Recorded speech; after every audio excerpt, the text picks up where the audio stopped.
जिल्हा परिषद आणि पंचायत समितीच्या निवडणुकीची रणधुमाळी अगदी आता अंतिम टप्प्यावर आलेली आहे आणि मी आज आहे परवरे पंचायत समितीमध्ये आणि माझ्यासोबत आहेत निलेशजी सामंत जे भाजपचे अधिकृत उमेदवार आहेत आणि आज ते रिंगणामध्ये उतरलेले आहेत.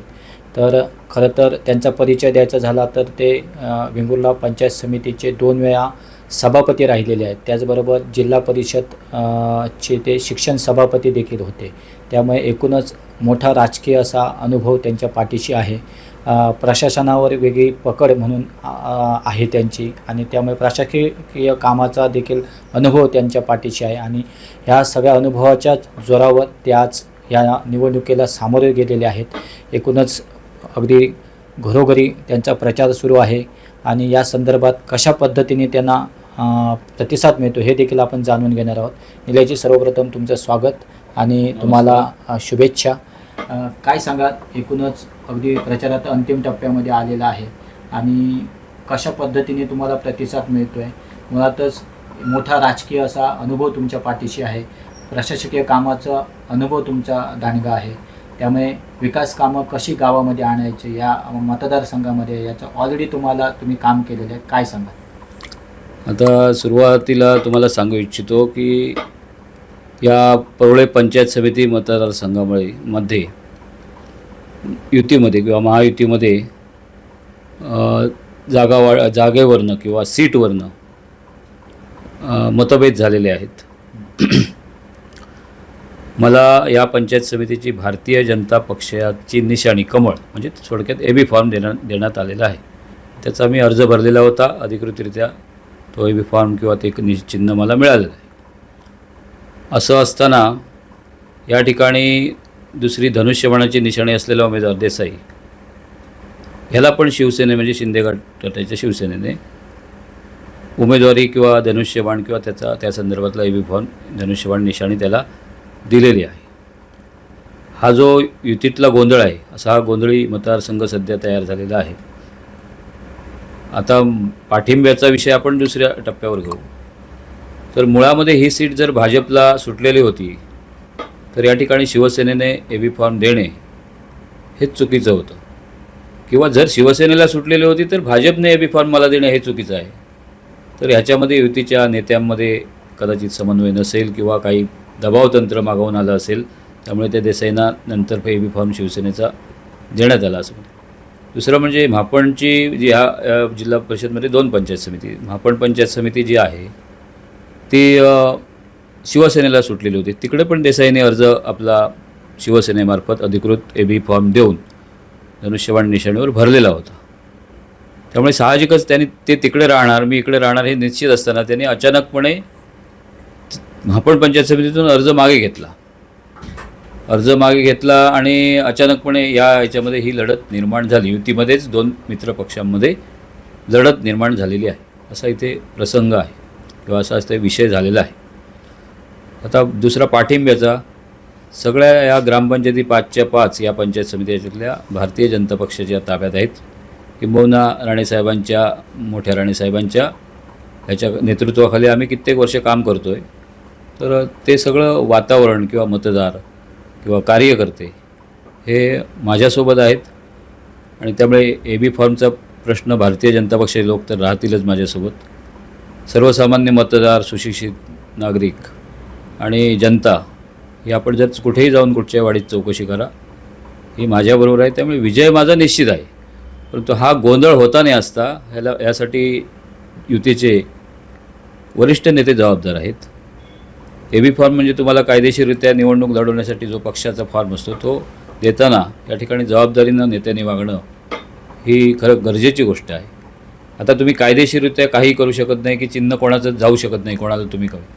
मग अशा वेळी आम्ही आमच्या स्वतःच्या ताकदीवर ही तयारी पूर्ण ठेवलेली आहे आणि 100% ही सीट माझी येणार म्हणजे येणारच. खरं तर जो काही संभ्रम निर्माण झालेला आणि या संभ्रमामुळे निश्चितच मतदारांमध्ये पण हा संभ्रम निर्माण होणार आहे आणि याचा फटका कुठेतरी उमेदवारांना बसू शकतो आहे.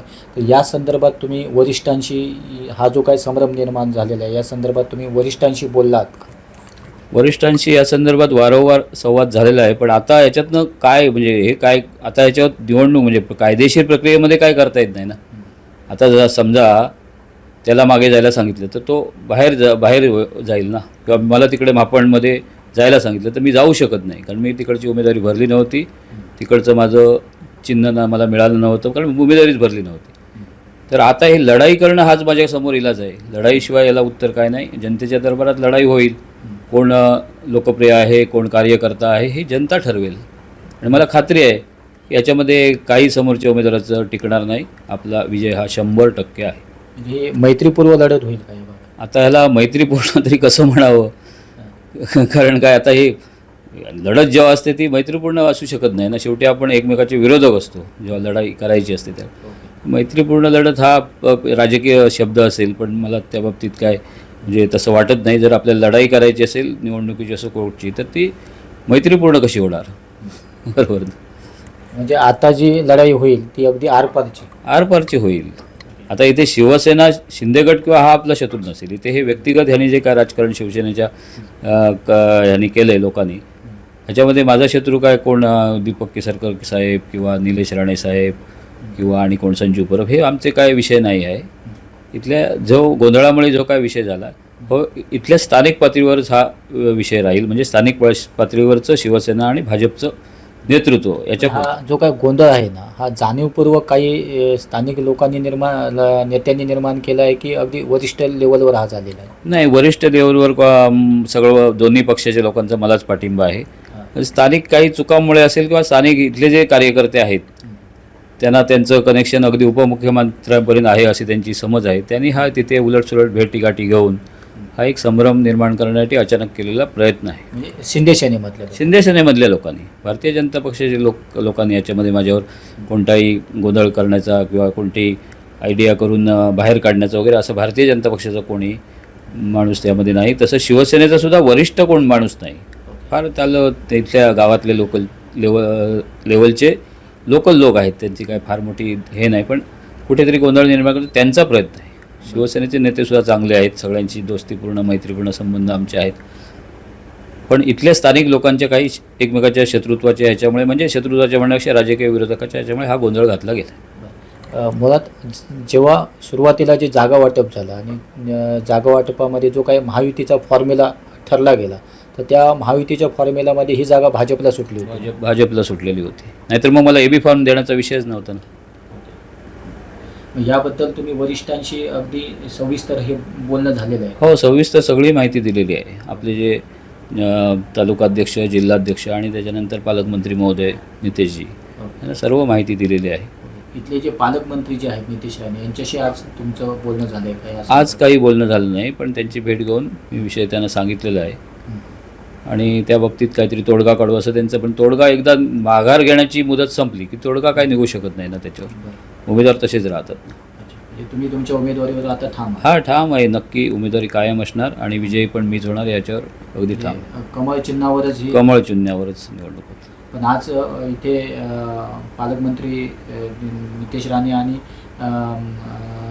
आमदार शिवसेनेचे जे दीपक केसरकर आहेत, तर त्यांची एकत्रित आज इथे सभा होते असं समजते. काय सांगाल याबद्दल?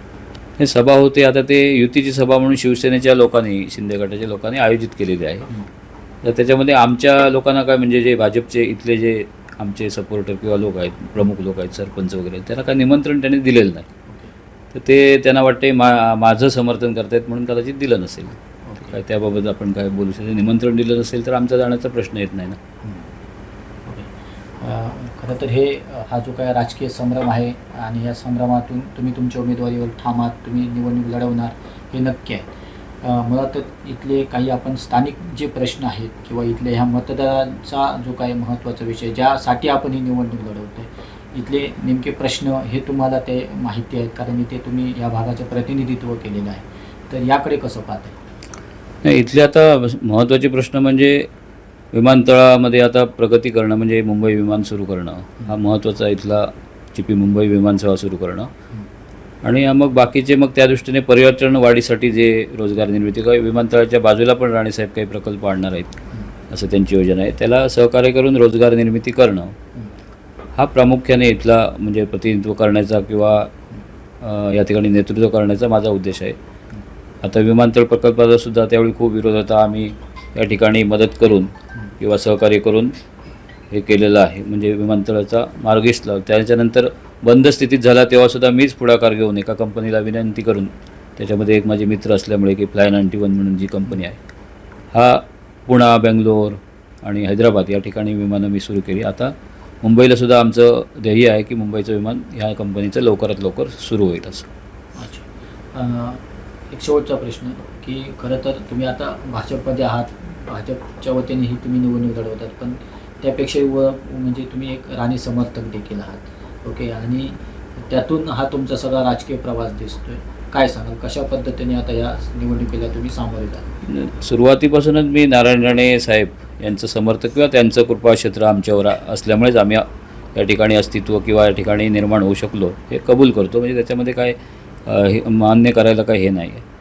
तर आता त्यांचं सहकार्य घेऊन जेवढं काय विकास काम करता येईल किंवा त्यांच्या पद्धतीने या ठिकाणी निवडणूक जिंकण्याची जी काही रणनीती असेल ती वापरून मी निवडून येणार 100%. आणि मग मी त्यांच्याबरोबर असणार असं काही विषय नाही आहे.